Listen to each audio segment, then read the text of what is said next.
예, 다음으로 아이들이 공부를 싫어하는 문제의 원인, 이유를 알아야 적합한 시스템을 만들 수 있겠죠.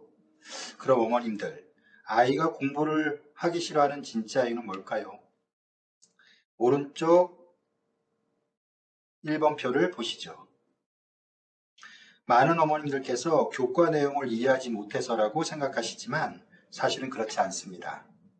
성적 차이의 근본 원인은 오랜 세월 쌓아온 잘못된 학습관과 학습법, 그리고 그것이 반복되면서 굳어진 감정 습관 때문입니다. 혹시 어머님들 한국인의 평균 IQ를 아시나요? 네. 국제보고서에 따르면 한국인의 평균 IQ는 102에서 106이라고 합니다. 세계적으로 높은 수준이죠.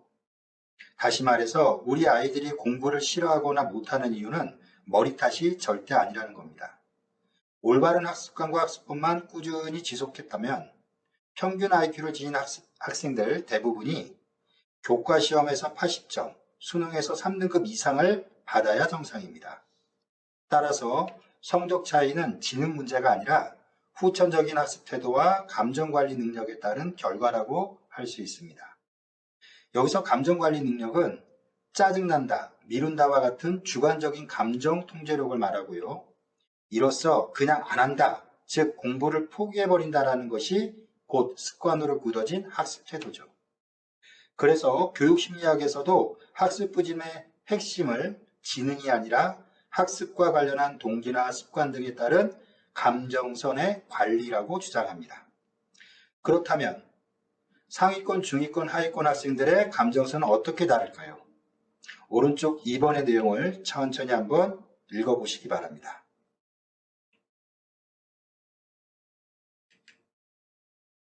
자, 이것은 학력별 감정선을 간략하게 나타낸 그래프입니다. X축과 Y축은 학생이 학습 과정에서 어떤 위기, 그러니까 대표적으로 개념이나 문제를 도저히 이해할 수 없었을 때 X축 시간의 추이에 따라 Y축 감정 상태를 나타낸 그래프입니다. 1번 선을 보시죠. 상위권 학생은 학습 목표가 높습니다. 그래서 작은 실수에도 쉽게 불안감을 느낍니다.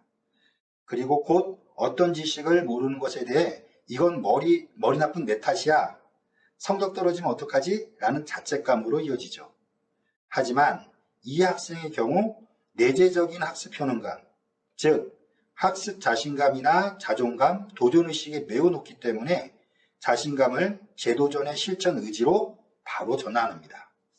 그러니까 부정적인 학습 상황을 긍정적인 방향으로 바꿔서 극복하는 거죠. 결국 불안과 자책은 크지만 회복력이 뛰어나서 금세 다시 일어나 학습을 지속하고 성장을 이어갑니다. 이번엔 3번을 천천히 한번 읽어보세요.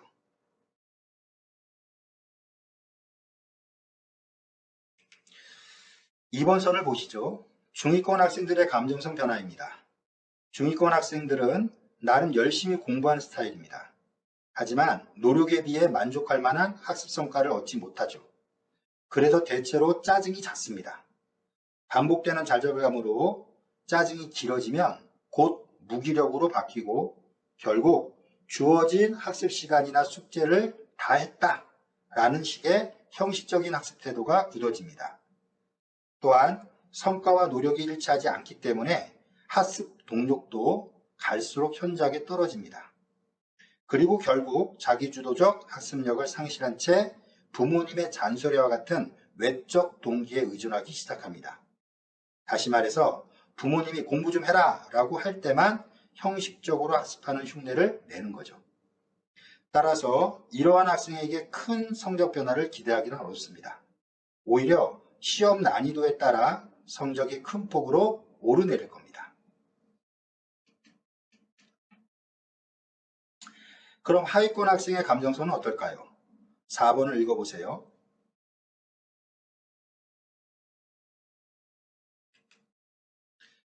(3번) 선을 보세요. 하위권 학생들의 특징은 반복되는 실패로 공부 자체에 강한 거부감을 갖고 있다는 겁니다.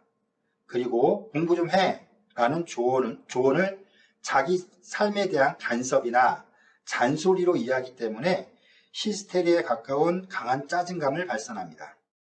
심지어 조언자에 대한 강한 적대감을 드러내기도 하죠.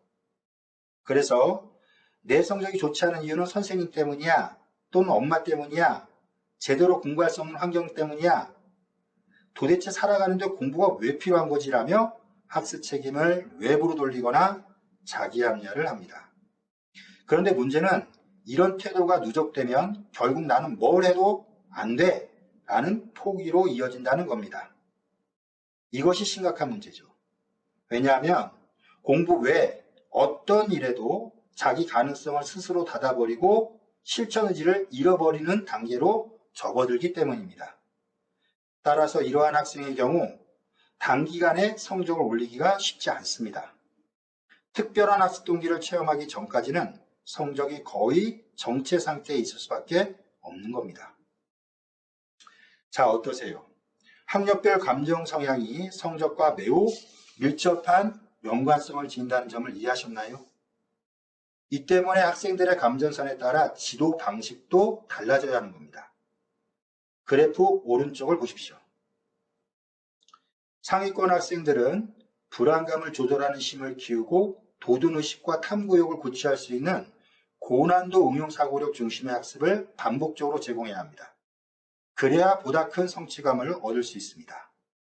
이에 비해 중위권 학생은 작은 성공 경험을 쌓게 함으로써 낮아진 성취감을 회복할 수 있도록 유도해야 합니다.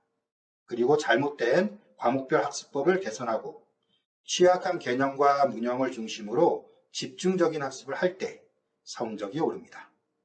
반면에 하위권 학생은 무엇보다도 정서적 안정이 최우선입니다. 그 위에 잘못된 학습법과 학습관을 동시에 교정하는 과정에서 공부의 필요성과 자기 책임감을 아울러 회복시켜줘야만 성적 향상의 발판을 마련할 수 있습니다. 여기서 자기 책임감이라는 것은 어떤 상황에서도 스스로 포기하지 않고 학습하려는 또는 실천하려는 진지한 의지력을 말합니다. 스터디 매니지먼트 프로그램을 경험한 학부모님 모두가 한 명의 예외도 없이 이렇게 말씀하십니다. 선생님, 공부시키는 게 너무 힘듭니다. 이렇게까지 해야 하나요? 그럴 때 저는 이렇게 말씀드립니다. 지금 이 힘든 상황은 과거에 제대로 공부하지 않은 결과입니다. 하지만 동시에 아이의 미래를 위해 지금부터 다시 시작해야 할 이유이기도 합니다. 아이의 성적이나 학습 태도는 단순히 교과 지식이나 개념을 설명하는 강사의 말 몇 마디로 절대 바뀌지 않습니다. 감정을 다루는 힘을 키우고 올바른 학습법과 학습관을 다시 세워야만 비로소 실질적인 변화와 성장도 이룰 수 있는 겁니다. 따라서 지금 학부모님들께서 현실적으로 생각하셔야 할 점은 단순히 공부 좀 해라 라는 명령이나 기대감이 아니라 아이가 공부를 싫어할 때 어떻게 반응할 것인가를 생각하시고 실천하는 겁니다. 즉, 학부모든 강사든 조력자의 역할은 학생이 규칙적이고 반복적인 학습 훈련으로 학습 지구력을 강화해서 주관적인 감정에 휘둘리지 않고 작은 실천이라도 이어가는 힘을 키워주는 겁니다. 이것이야말로 단기간에 성적을 끌어올릴 수 있는 가장 현실적이고 확실한 방법입니다.